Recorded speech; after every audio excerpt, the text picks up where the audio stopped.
अस्सलाम वालेकुम स्टूडेंट्स, उम्मीद है आप खैरियत से होंगे। जी students, final term SBA final term science का पेपर आपके सामने है और ये एक मुकम्मल और जामे वीडियो है। जिस तरह बेटा हमने फर्स्ट टर्म में आपकी मुकम्मल तैयारी करवाई है, सेकंड टर्म में मुकम्मल तैयारी करवाई है, इसी तरह इंशाल्लाह फाइनल टर्म में भी आपकी ये एक मुकम्मल तैयारी की वीडियो होगी।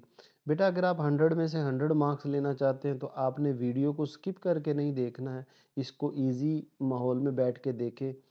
चाहे इसको 2 बार में वीडियो करके देख लें, लेकिन ये है कि अगर आप ये वीडियो मुकम्मल कर लेंगे, स्किप नहीं करेंगे, तो आपकी ये सुनने से ही क्वेश्चन सारे याद हो जाएंगे और जब आप पेपर में जाएंगे तो इंशाल्लाह आपका 100% पेपर डन हो जाएगा।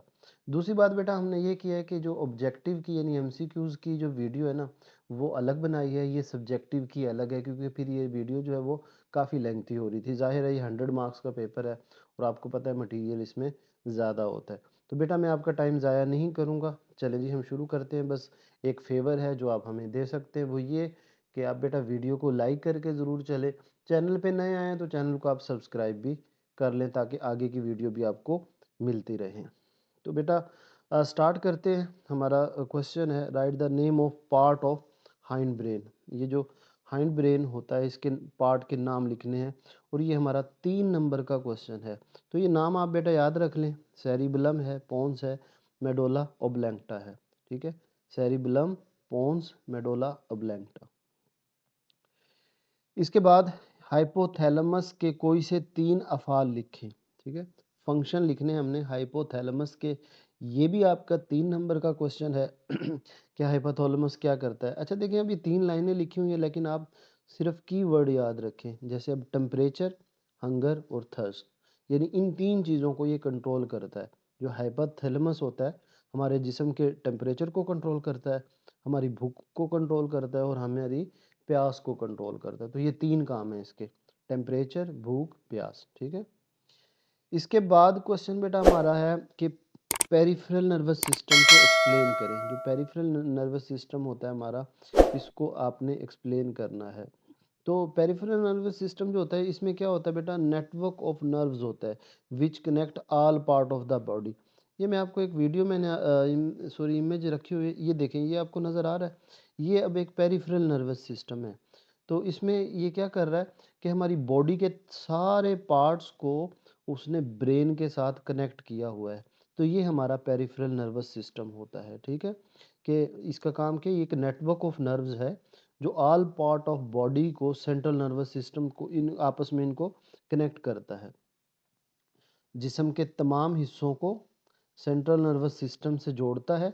दिमाग से निकलने वाले, अच्छा ये एडिशनल उसने कर दी हैं, हालांकि इस क्वेश्चन में इनकी ज़रूरत नहीं थी, लेकिन क्योंकि ये हमारे आंसर में दी हुई है तो आपने को ये याद करनी है कि ये हमारे न्यूरॉन क्या कहलाते हैं, क्रेनियल नर्व्स और फिर स्पाइनल कॉर्ड्स, ये जो से निकलेंगी जो स्पाइनल नर्व्स होंगी। ये आपने बेटा याद रख लेना क्योंकि 4 नंबर का क्वेश्चन है। ज़ाहिर है उसने कुछ ना कुछ ऐड करके तो उसमें लिखना था, ये फर्दर उसके पार्ट हैं तो ये आपने याद कर लेने। इसके बाद बेटा हमारा क्वेश्चन है, न्यूक्लियोटाइड्स क्या हैं और इनकी कितनी अक़साम हैं। तो जो हमारा बेटा डीएनए होता है ना, वो छोटे छोटे न्यूक्लियस छोटी छोटी यूनिट से मिलके बनता है। जो हमारा डीएनए होता है वो छोटे छोटे यूनिट से मिलके बनता है, उनको हम न्यूक्लियोटाइड कहते हैं। अब इनकी डीएनए में टोटल कितने किस्म के न्यूक्लियोटाइड होते हैं, 4 किस्म के। ये आगे एक डिटेल में क्वेश्चन आएगा, उसमें मैं आपको दिखा भी दूंगा ये 4 ये वाले न्यूक्लियोटाइड है। ठीक है, तो डीएनए छोटे छोटे यूनिट से मिलके बनता है और उसको हम क्या बोलते हैं, न्यूक्लियोटाइड। और ये टोटल कितने किस्म के होते हैं, 4 किस्म के। ये भी आपका बेटा 3 नंबर का क्वेश्चन था। इसके बाद है हमारे पास जीन क्या है और ये कहाँ पाए जाते हैं। अच्छा देखें जीन जो है ना हमारी जो बुनियादी जिस्मानी और फ़ालियाती इकाई को जीन्स कहते हैं। अब इसके लिए भी मैंने एक ये पिक्चर रखी हुई है, ये आप देख रहे हैं, ये जीन है। अब असल में जो हमारी आगे नस्ल होती है या इंसान का रंग क्या होगा, उसका कद कितना होगा, हाइट कितनी होगी, ये सारी इसमें लिखी होती है। इसलिए इसको बोलते हैं कि ये हमारी एक इकाई होती है, विरासती इकाई होती है और ये डीएनए में पाई जाती है। देख रहे हैं डीएनए में क्रोमोसोम्स के ऊपर ये नज़र आपको आ रही होगी, ये हमारी जीन होती है। तो यही यहाँ पे बताया हुआ है कि जो ये असल में जो basic physical and fundamental unit of heredity है, विरासत की बुनियादी इकाई।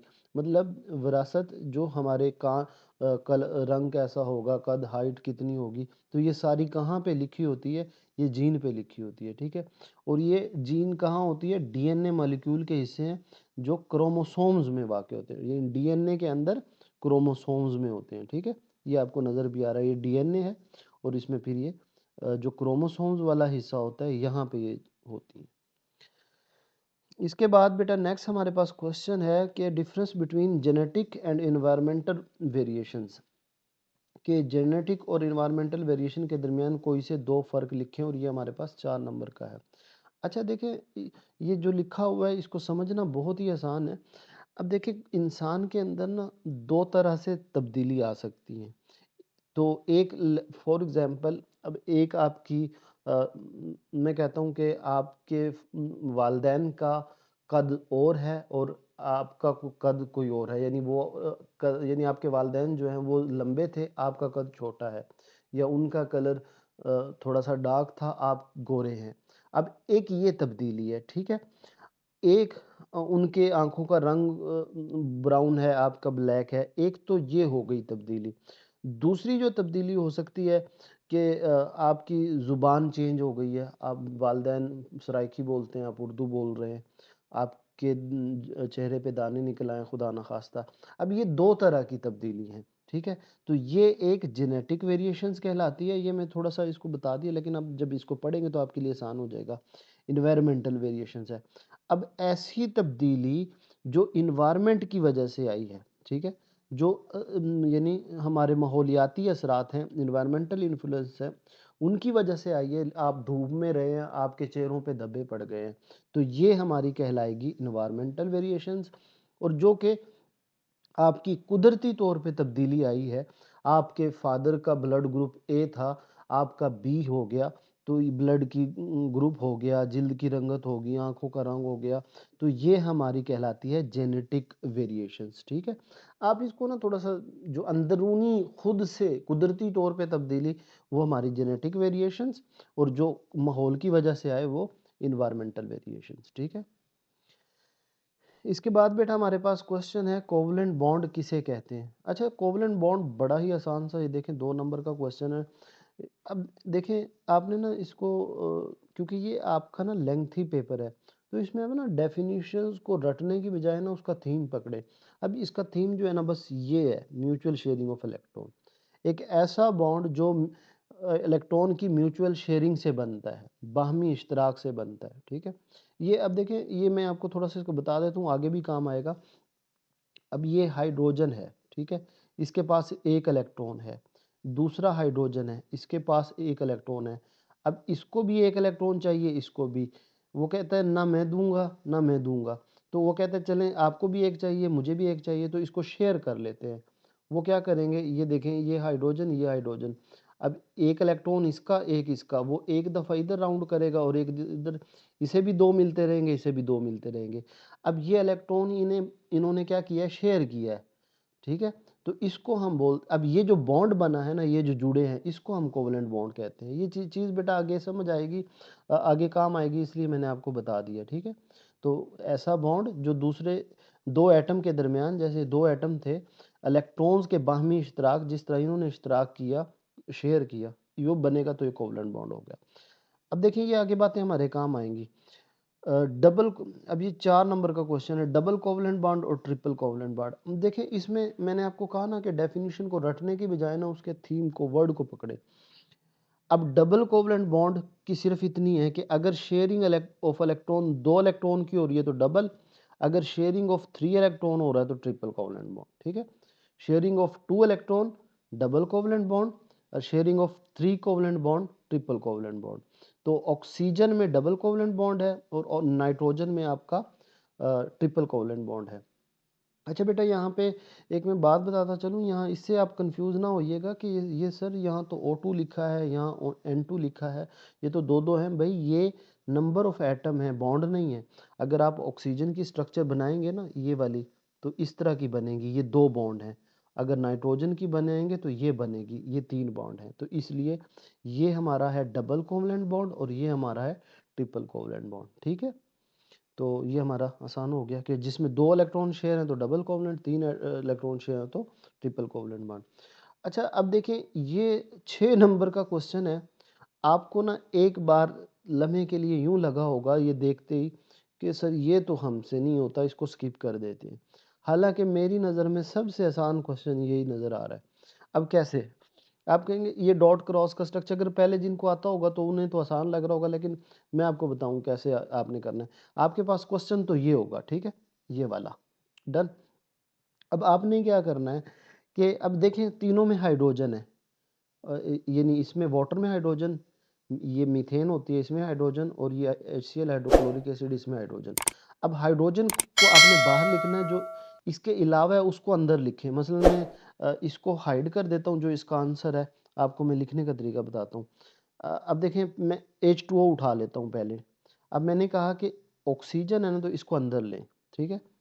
अब 2 हाइड्रोजन है ना, आप ये 2 हाइड्रोजन लगा दें, एक ये और एक ये लगा दिया आपने। अब क्या करना है, हाइड्रोजन के साथ क्रॉस लगाएं, एक क्रॉस हो गए, एक उस हाइड्रोजन एक उसके साथ। अब आपने टोटल 8 पूरे करने और डॉट लगा दो, 2 हैं तो ये देखें, ये मैंने एक ये लगा दिया, एक ये लगा दिया, तो 2 और 2 4, 6, 8, ये आपका आंसर बन जाएगा। इसी तरह CH4 का करें। मैंने कहा जो कार्बन है उसको अंदर, यानी जो हाइड्रोजन के अलावा उसको अंदर रखें, बाकी को बाहर। अब कितने हाइड्रोजन? 4 है ना, एक हाइड्रोजन ये यहाँ दिया हुआ है, मैं खुद से नहीं सोच रहा, ये 4 दिए हुए हैं। ये दूसरा हाइड्रोजन, ये तीसरा हाइड्रोजन और ये चौथा। मैंने कहा कि हाइड्रोजन के साथ एक क्रॉस आएगा क्योंकि उसमें एक इलेक्ट्रॉन होता है, हो गया एक हाइड्रोजन। अब मैंने कहा कि 8 करने हैं आपने पूरे डॉट क्रॉस को मिला के, 4 ये हैं, एक और, एक और बना दिया, ठीक है। तो ये देखें ये इसका बन गया। इसी तरह Cl का कैसे बनेगा, वो ये Cl है और उसके साथ एक ही हाइड्रोजन है, तो ये मैंने कर दिया, एक क्रॉस आ गया। बाकी 8 कितने करने हैं आपने? 8, 1 2 3 4 5, ये 6 7 8 हो गए, 2 4 6 और ये 2 8। समझ आइए? दोबारा सुन लीजिएगा। आपने मतलब क्या करना है कि जो हाइड्रोजन के अलावा है उसको अंदर रखें और हाइड्रोजन को बाहर लगाएं, जैसे मैंने ये बाहर लगाया है। और हर हाइड्रोजन के साथ एक छोटा सा क्रॉस लगाना है क्योंकि ये एक इलेक्ट्रॉन होता है। अब उस समेत आपने 8 पूरे करने हैं। तो ये आपको थोड़ी सी समझ आ गई, ये बन जाएगा। अभी अगर इसमें देखें तो इसने यही किया ना, Cl है और हाइड्रोजन है। अब हाइड्रोजन का क्रॉस नज़र आ रहा है ना, ये वाला। इसी तरह 4 हाइड्रोजन है तो 4 क्रॉस नज़र आ रहे हैं, 2 हाइड्रोजन है। अच्छा, ये अब इसमें ना इसने ये क्रॉस कर दिए, 2 डॉट कर दिए हैं, तो इसमें कोई मसला नहीं होता। आप उनको डॉट कर दें या इनको क्रॉस कर दें, ठीक है। मैं ये जो कह रहा हूँ क्या मतलब है इस बात का, ये ऑक्सीजन है और ये हाइड्रोजन है, ठीक है। अगर आप इस वाले क्रॉस कर देते हैं और उसके डॉट कर दें तो इसका कोई इशू नहीं है, ठीक है।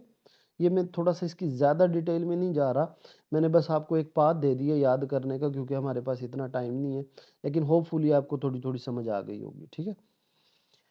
अच्छा, इसके बाद बेटा नेक्स्ट क्वेश्चन हमारे पास है कि रिफ्लेक्शन से क्या मुराद है। आसान सा क्वेश्चन, ये the bouncing back of light from smooth shiny surface is called reflection. ये आपका शीशा पड़ा हुआ है, ठीक है, ये शीशा है, ये लाइट आई है और इसी तरह ये वापस चली गई है, ये क्या हुआ? रिफ्लेक्शन है। एक सतह से टकराई है और वो वापस मुड़ गई है, तो ये क्या है? रिफ्लेक्शन है। इसके बाद बेटा हमारा नेक्स्ट क्वेश्चन है, कनकेव मिरर से बनने वाले इमेज की खसूसियात बताएं। यानी जो इमेज कनकेव मिरर से बनेगा उसकी क्या खसूसियात होंगी। अच्छा, इसकी ना आपने ये देखें, यहाँ पे खसूसियात है 4 नंबर की हैं, कहीं पे आपको ये 2-2 नंबर का शॉर्ट अलग अलग भी मिलेगा, ठीक है। तो इन लाइनों को आपने रट लेना है कि अगर जिस्म जिस्म प्रिंसिपल फोकस से दूर है, अगर दूर है और अगर करीब है, तो इस तरह आप इनको करेंगे याद, तब ये याद होगा।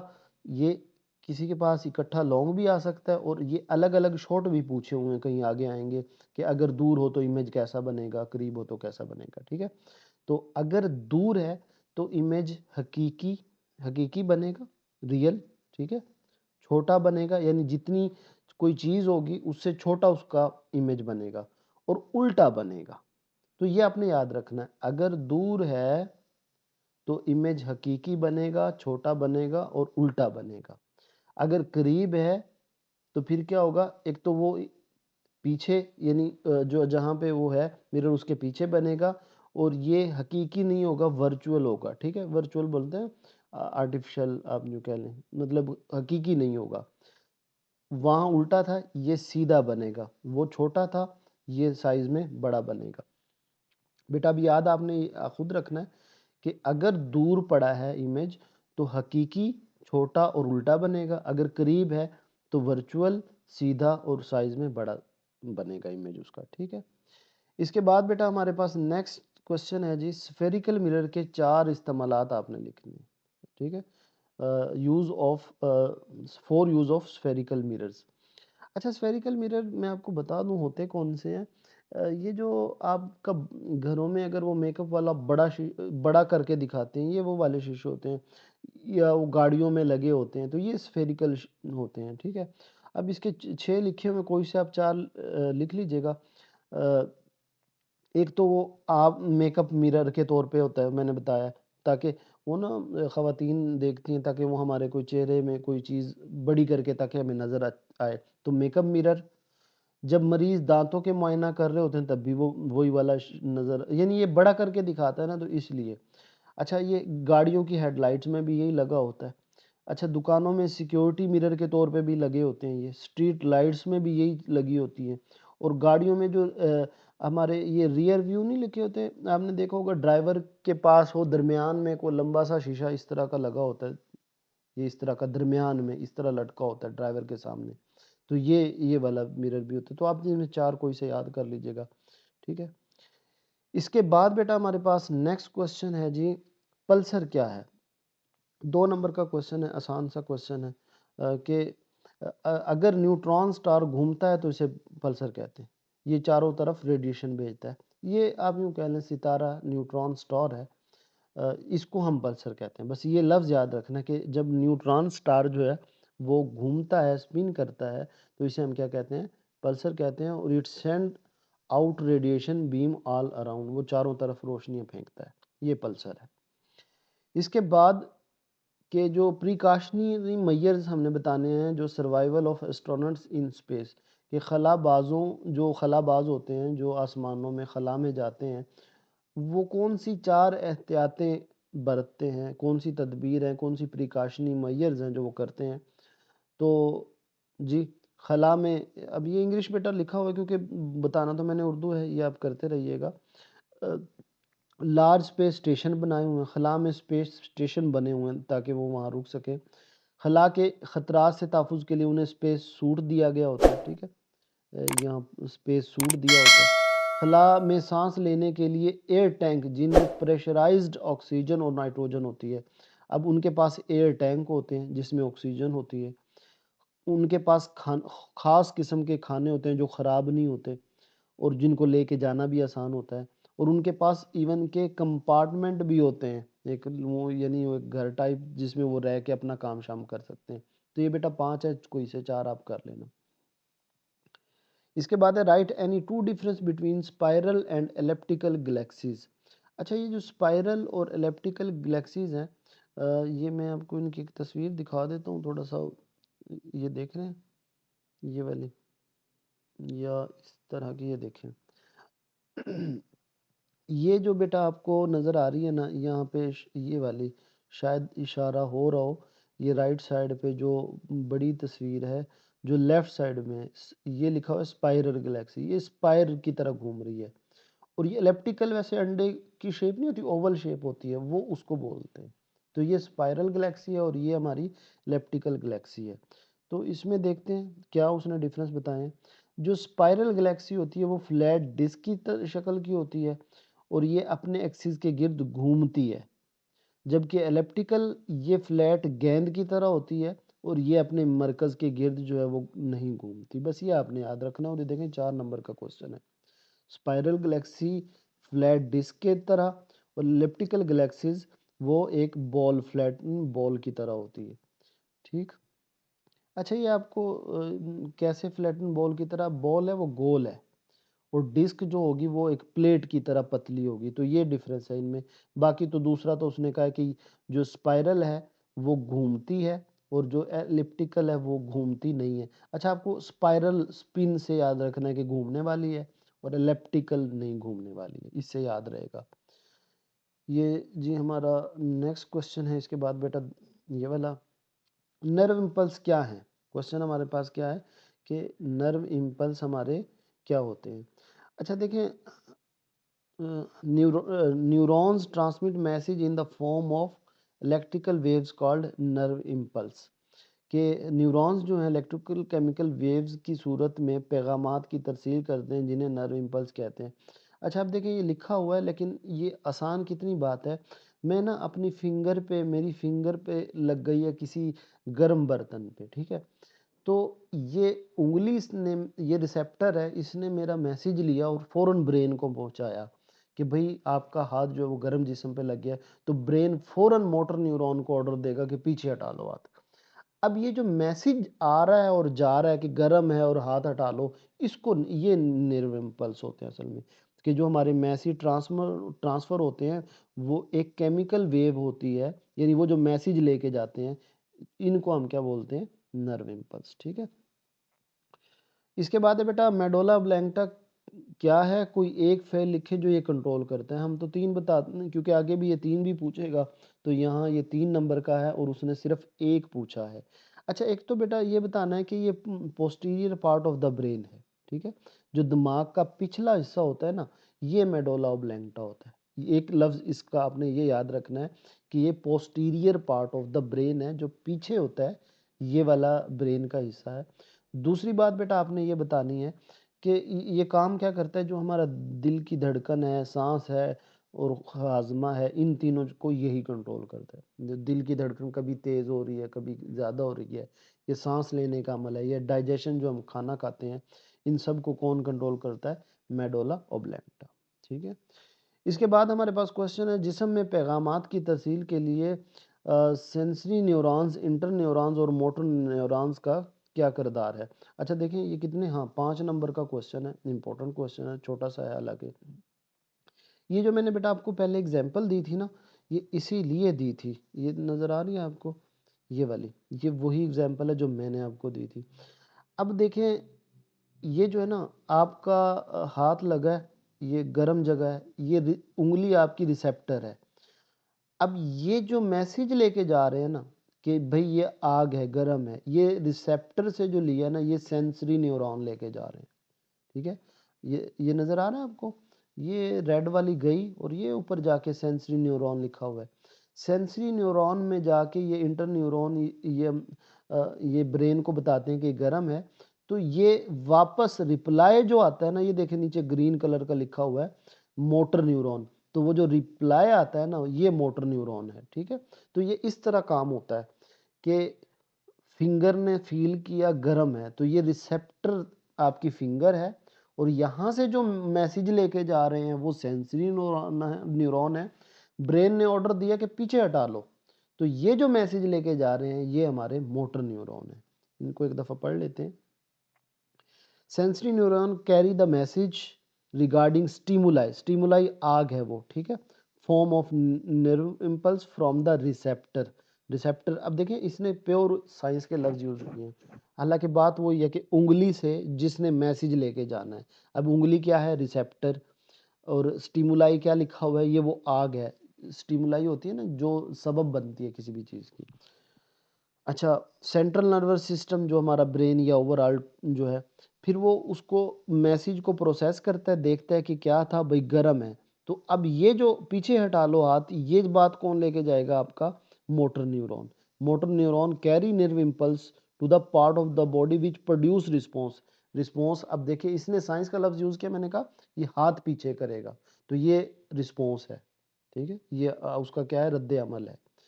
तो सिंपल रखते हैं बात को भाई, जो सेंसरी न्यूरॉन है ना, वो रिसेप्टर से मैसेज लेके जाती हैं सेंट्रल नर्वस सिस्टम तक, और जो मोटर न्यूरॉन है वो मैसेज लेके जाती हैं कहाँ तक, इफेक्टर तक, ठीक है। रिसेप्टर क्या है, उंगली, और इफेक्टर क्या है, वो हाथ का पीछे हट जाना, ठीक। ये याद रखना है आपने।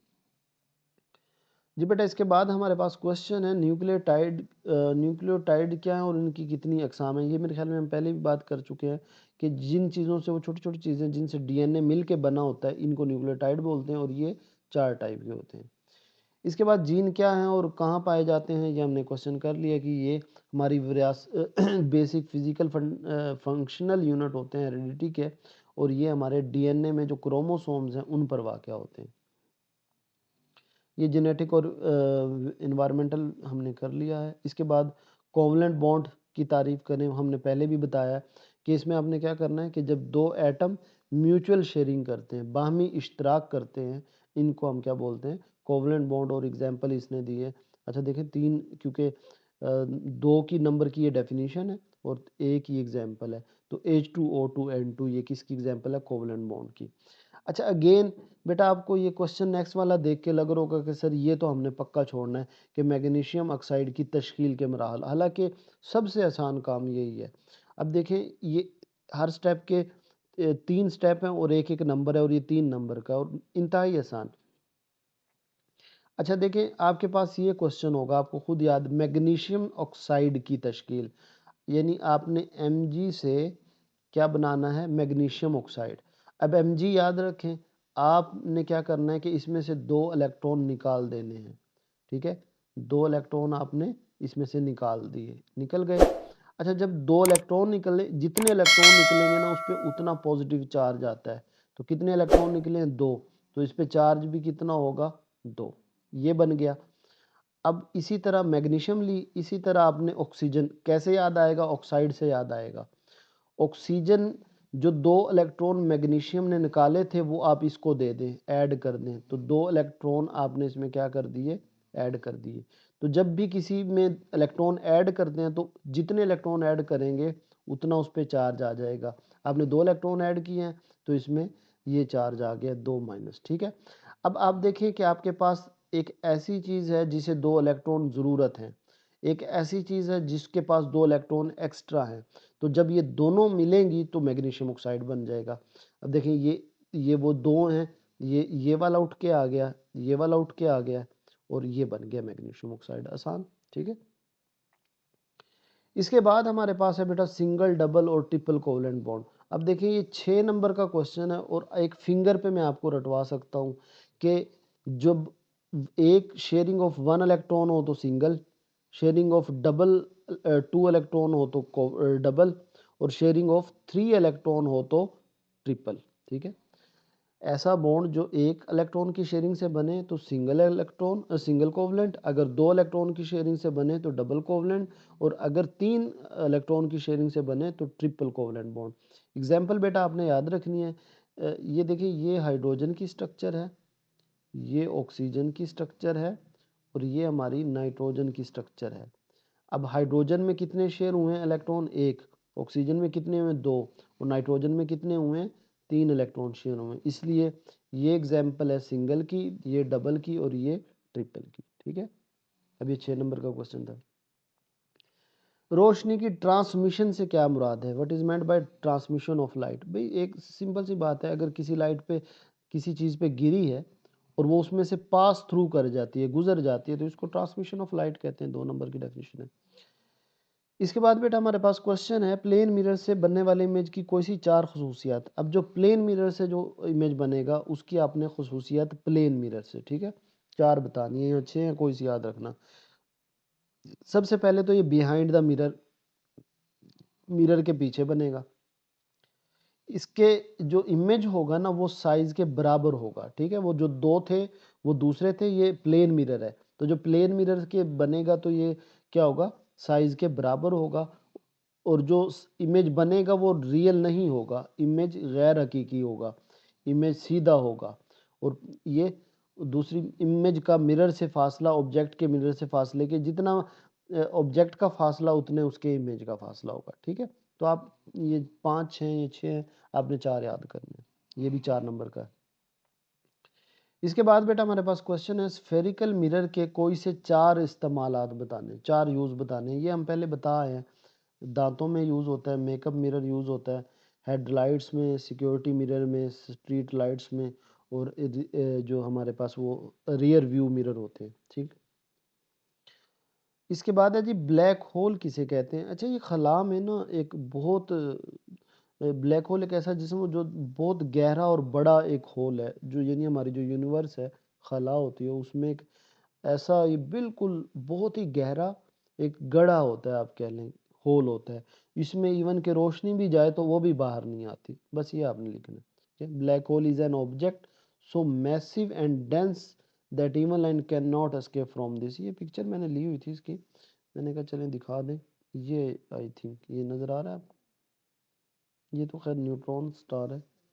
अ, हाँ ये ब्लैक होल है। हाँ ये वाला ब्लैक होल है, ठीक है। ये नहीं, आप इसको इमेजिन करें कि एक आपकी खला में एक होल है जिसमें से रोशनी भी चली जाए तो वो भी बाहर नहीं आती, ठीक। इसके बाद बेटा हमारे पास क्वेश्चन है, खलाई तहकीक सेहत को बेहतर बनाने के लिए किस तरह फ़ायदेमंद है? अच्छा बेटा, ये क्वेश्चन करके हम इसको ना इस वीडियो को मेरे ख्याल में यहीं तक कर लेते हैं। आप इसको तैयार करें, क्योंकि कुछ इतने ही क्वेश्चन हमारे सेकंड वीडियो में हो जाएंगे, ताकि हमारी तैयारी भी अच्छी हो, वो ये वीडियो बोर भी ना करे। तो हम सब्जेक्टिव को भी 2 पार्ट में कर लेते हैं, फिर तीसरा पार्ट आपका ऑब्जेक्टिव का हो जाएगा, और इस तरह आपकी वीडियो जो आपकी तैयारी है वो इंशाल्लाह 100% हो जाएगी। और इसी तरह होगी जैसे फर्स्ट टर्म में सेकंड टर्म में होती है, बेफिक्र होकर तैयार करें, इंशाल्लाह आपका पेपर जो है वो 100% होगा। बेटा वीडियो को आपने लाइक करना है और हमें दुआओं में याद रखना है, हमारे लिए दुआएं भी करनी है। चैनल को बेटा आपने सब्सक्राइब भी करना है। तो ये लास्ट क्वेश्चन है, इसको लास्ट करते हैं और आपने बताना है। मैंने कोशिश की है कि थोड़ा सा इस बार जल्दी किया है, उसको बहुत ज़्यादा डिटेल में नहीं बताया क्योंकि क्वेश्चन ज़्यादा थे। आपने बेटा कमेंट्स में ज़रूर बताना है, प्लीज़ आपने कमेंट्स में ज़रूर बताना है कि इसी तरह ठीक है या थोड़ा सा इसको और डिटेल में बताया जाए या सही है। जो भी आपके जहन में आए बेटा कमेंट में आपने ज़रूर बताना है। तो ये लास्ट क्वेश्चन है, बाकी जो है वो दूसरी वीडियो में अपलोड ये भी आज ही हो जाएगी इंशाल्लाह, क्योंकि ये अलग अलग करते हैं हम इसको, वीडियो ज़्यादा बड़ी हो रही है, ठीक। तो 4 नंबर का है कि जो स्पेस एक्सप्लोरेशन इसके बेनिफिट्स बताने हैं हमने। खलाई तहकीक जो है वो सेहत को बेहतर बनाने में किस तरह फ़ायदेमंद है। अच्छा, खलाई जो हमारी खला में स्पेस में तहकीकात हो रही हैं, उससे क्या मेडिकल फील्ड में फ़ायदा हो रहा है, ये क्वेश्चन है। तो जी बिल्कुल हो रहा है। वो कह रहे हैं कि वो जो इंफ्रारेड रेज़ होती थी ऊपर, हमने उनके ज़रिए थर्मामीटर बना लिए हैं, जिसके ज़रिए हम टेम्परेचर बॉडी का चेक कर सकते हैं। अब जो डायलिसिस की मशीन है, ये छोटे-छोटे कैमरे जो हम आँतों में लेके जाते हैं, वो इन्हीं की वजह से बने हैं। और घरों में गर्म रखने के लिए जो चीज़ें यूज़ होती हैं, ये पहले कभी स्पेस में यूज़ होती थी, हमने इनको इधर यूज़ कर लिया है। तो ये हमारा यूँ समझ लें उसका फ़ायदा हो गया। ये एक जनरल सी बात है, आप बेटा याद कर लीजिएगा। बेटा याद दुआओं में आपने याद रखना है, नेक्स्ट वीडियो का आपने ज़रूर बताना है कि इसी तरह ठीक है या इसको थोड़ा और डिटेल में बताया जाए। तो अपना ख़्याल रखिएगा। अल्लाह हाफ़िज़।